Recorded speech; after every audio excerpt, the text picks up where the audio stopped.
Mental health and well-being is a really important issue nationally, and obviously it's a really important issue in Knowsley too.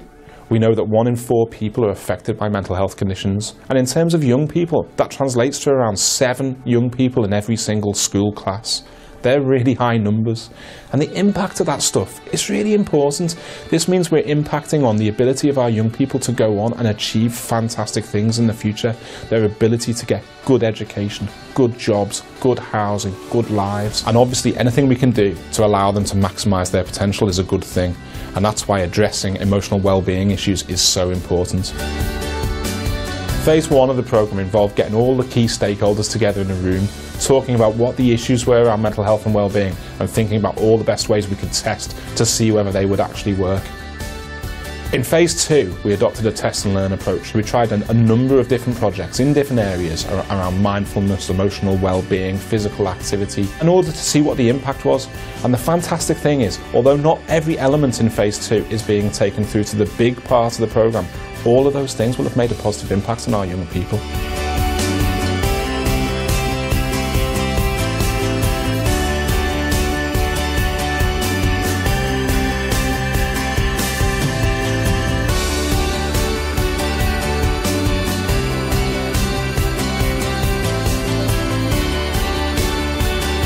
When HeadStart first started in Knowsley, and they were looking at programmes to support children and young people with mental health, to support their positive mental health, Ken from HeadStart came to Knowsley Central and asked if we would like to trial a programme to do with mindfulness. And I think at that time people weren't really aware what mindfulness was, whereas now it seems to be a lot more out in the media. So we identified several different groups who we could work with within Knowsley Central for the Stop Gap Go programme, and Caroline Gorman's class was identified as one of those classes, and she worked through the programme with her young people.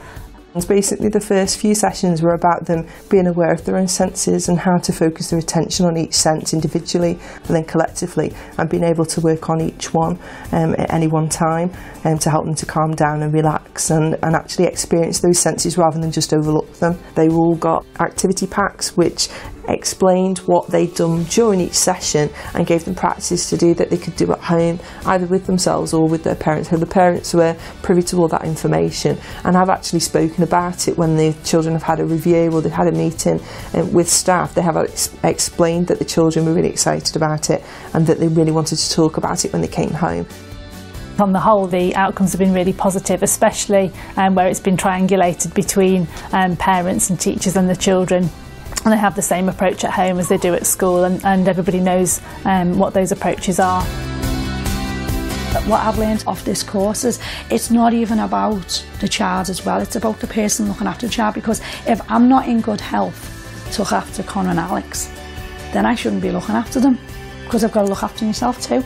And with the children as well, they were coming home and saying, we done this today, we done that. It was so exciting because it was all, you know, visual for them. It was like a little comedy thing as well. So they could, you know, they could see all that and they could understand, because children like mine can't just understand something. It has to be laid out in simple layman terms. It's about bonding as well. And I've found that since we've been doing this, that, you know, something we do together as a family. And I think it's about realising that what we've got is special and there's no point in getting upset about what the life we've got, yeah? I just think it's brilliant. I just think that this Stop Gap Go should be pushed all the way, because it's going to help a lot of sectors.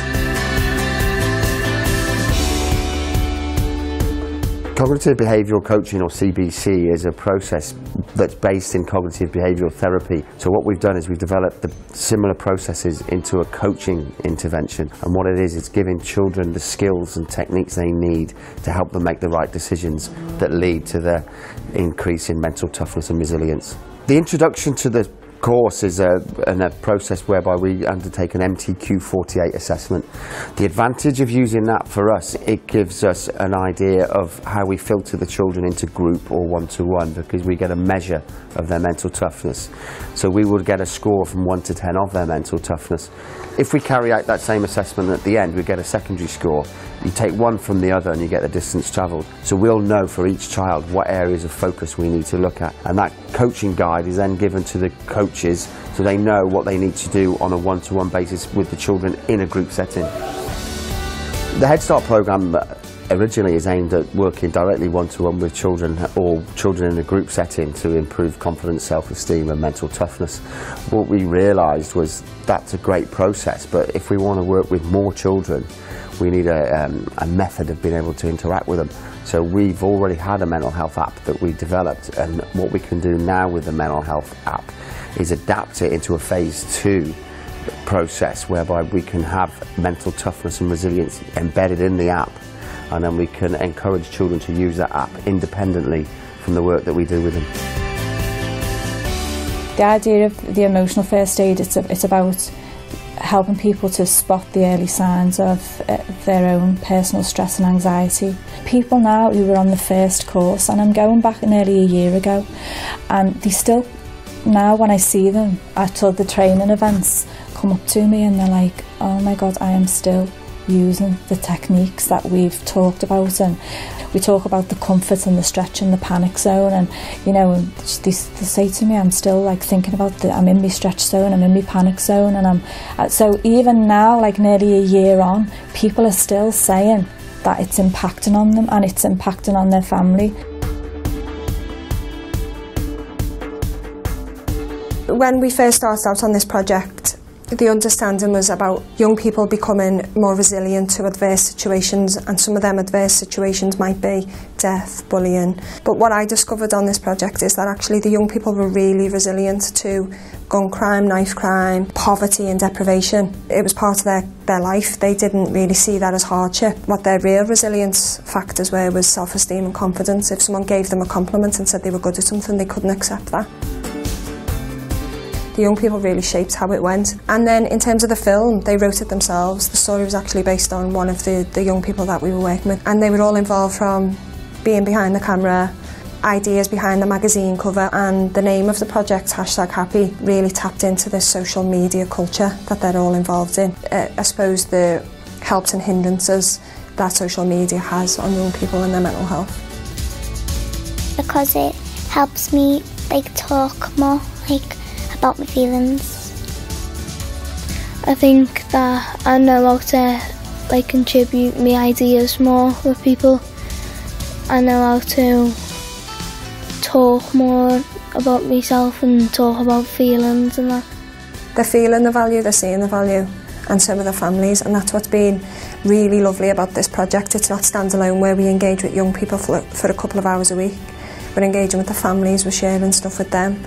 They're sharing stuff with us, and that's really good, isn't it? It's really empowering. It shows how involved they've been in all of this process and how much they've led.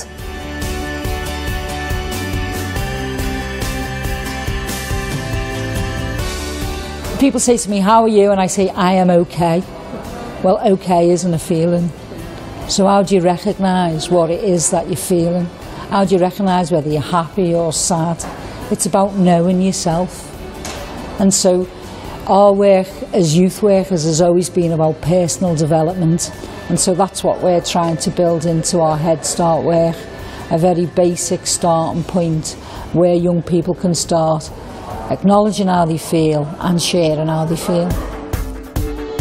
One of the biggest things we wanted to do with Head Start and with the Head Starters is real champion and advocate, positive emotional well-being and resilient kinds of tools.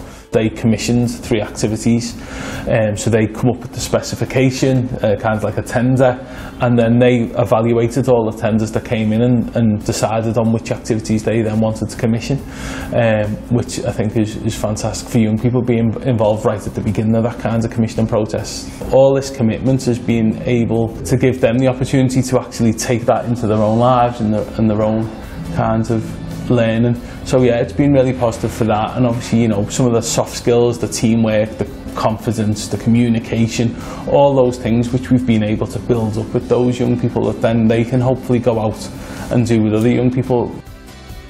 With Head Starters, I've experienced and learned what mental well-being is, and that I can have decisions and what what projects have been run and being helping like deliver the projects. I want to continue coming because I want to help other people's mental well-being and make sure that they understand and that there is help out there.